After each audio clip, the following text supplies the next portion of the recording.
Hi guys, आज के इस ट्यूटोरियल में हम लोग जानेंगे पॉइंटर्स टू डेटा मेंबर्स। यानी कि आप किसी डेटा मेंबर का एड्रेस किसी पॉइंटर को असाइन करना चाहते हैं तो वह हम लोग कैसे करेंगे यहाँ C++ प्रोग्राम में। ओके, तो ये हम लोग अभी जानने वाले हैं।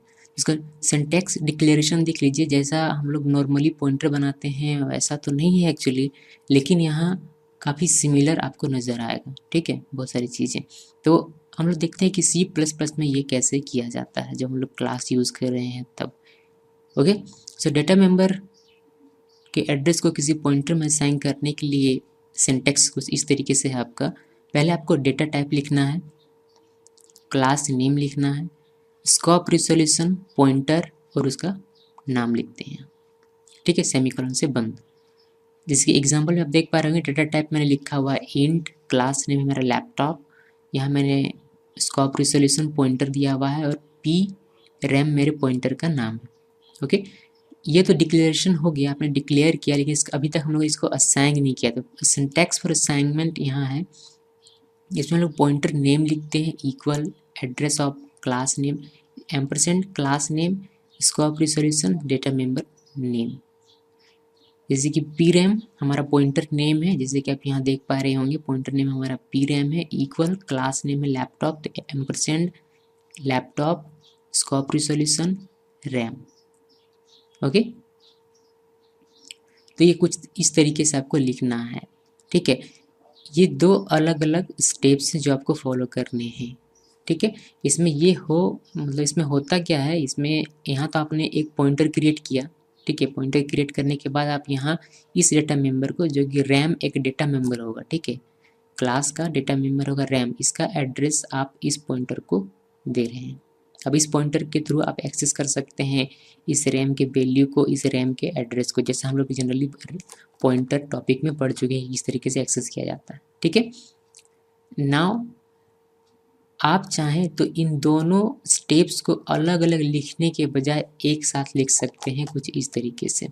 डायरेक्ट आप लिख सकते हैं इसको डेटा टाइप क्लास नेम इसका position pointer, pointer name equal address of या फिर ampersand class name scope resolution data member name. Okay, यानी कि ये जो पूरा पहला स्टेप है इसको मैंने यहाँ लिख दिया है, और इक्वल करके ये जो यहाँ से यहाँ तक स्टेप है इसको मैंने यहाँ से यहाँ तक लिख दिया है। ठीक है, तो यहाँ आप देख पा रहे हैं int laptop scope resolution pointer P RAM, ये यहाँ लिखा हुआ है, और इक्वल के बाद यानी कि इक्वल के बाद यहाँ जो लिखा गया वो यहाँ लिख दिया। यानी कि आप चाहें तो या तो आप इन दोनों को अलग अलग लिखिए या फिर एक ही लाइन में आप इस तरीके से भी इसको लिख सकते हैं। यानी कि आपने यहाँ पॉइंटर भी क्रिएट किया, साथ में इसको वैल्यू भी दे दिया, यानी कि इस डेटा मेंबर का एड्रेस भी असाइन कर दिया। ठीक है, और इसमें आप पहले पॉइंटर क्रिएट करते हैं, उसके बाद आप डेटा मेंबर के एड्रेस को असाइन करते हैं उस पॉइंटर में। ओके, तो ये था थ्योरी। प्रैक्टिकल इसका देखते हैं कि किस तरीके से इसका इम्प्लीमेंटेशन किया जाता है प्रोग्राम में। कोड्स समझ लीजिए पहले, कोड्स बहुत ज़्यादा डिफिकल्ट नहीं है, सिंपल सा ही है। ठीक है, क्लास लैपटॉप हमारे क्लास का नाम है, पब्लिक में मैंने सिर्फ एक डेटा मेंबर क्रिएट किया है रैम नाम का। ओके, इंट मेन में मैंने इंट लैपटॉप और यहाँ एक पॉइंटर बनाया हुआ है पी रैम नाम से। ये तो डिक्लेरेशन हो गया। अब यहाँ हम लोग असाइन कर रहे हैं इस पॉइंटर को इस रैम का एड्रेस। तो ये दो चीज़ें हम लोग थ्योरी में देख चुके हैं कि किस तरीके से ये वर्क करता है और इसमें क्या किया गया है। ठीक है, इसमें जनरली हुआ ये है, इस रैम यानी कि ये क्या, ये एक डेटा मेंबर है, क्लास का डेटा मेंबर है, तो इसका एड्रेस इस पॉइंटर को दिया गया है। ठीक है, आप इन दोनों लाइन्स को लिखने के बजाय सिंपली ये पूरा लिख सकते हैं, ये भी हम लोग थ्योरी में देख चुके हैं। ओके, नाउ मैं यहाँ लैपटॉप जो कि क्लास नेम है उससे एक ऑब्जेक्ट क्रिएट कर रहा हूँ C1 नाम का, और इस C1 के थ्रू हम लोग इस रैम को एक्सेस कर सकते हैं। ये तो जनरल सी बात है कि इस एक ऑब्जेक्ट की लैपटॉप जो कि क्लास है उसके ऑब्जेक्ट के थ्रू इस डेटा मेंबर को हम लोग एक्सेस कर सकते हैं। तो मैंने यहाँ एक्सेस किया और उसको वैल्यू दे दिया है 1, कि इसको डायरेक्ट एक्सेस कहेंगे हम लोग। और सी आउट जब हम लोग रैम इज़ इसको हम लोग सी आउट करेंगे तो हमें 1 वैल्यू दिखेगा। अब यहाँ पॉइंटर के थ्रू हम लोग इसको वैल्यू असाइन कर रहे हैं। आप चाहें तो C1 dot pointer P RAM, ये देख लीजिए कि इसको कैसे वैल्यू असाइन किया जाता है। ठीक है, आपको इस ऑपरेटर का यूज़ करना है।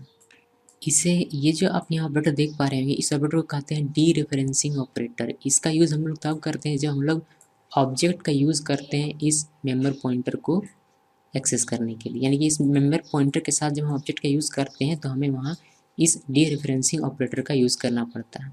ठीक है, पी रैम इक्वल टू, जब इसको प्रिंट करेंगे तो आपको नज़र आएगा वैल्यू 2। ओके देन देखते हैं इसको हम लोग रन करके कि क्या होता है। देखिए यहाँ आपको रैम इज़ 1 और रैम इज़ 2 दिखाई दे रहा होगा। ठीक है, तो इस तरीके से ये प्रोग्राम वर्क करता है। ओके, यहाँ मैं आपको ये भी दिखा देता हूँ कि अगर इसको अगर हम 2 लाइन को जैसे सिर्फ 1 लाइन में लिखना चाहें तो भी हमारा आंसर वही आएगा। ठीक है,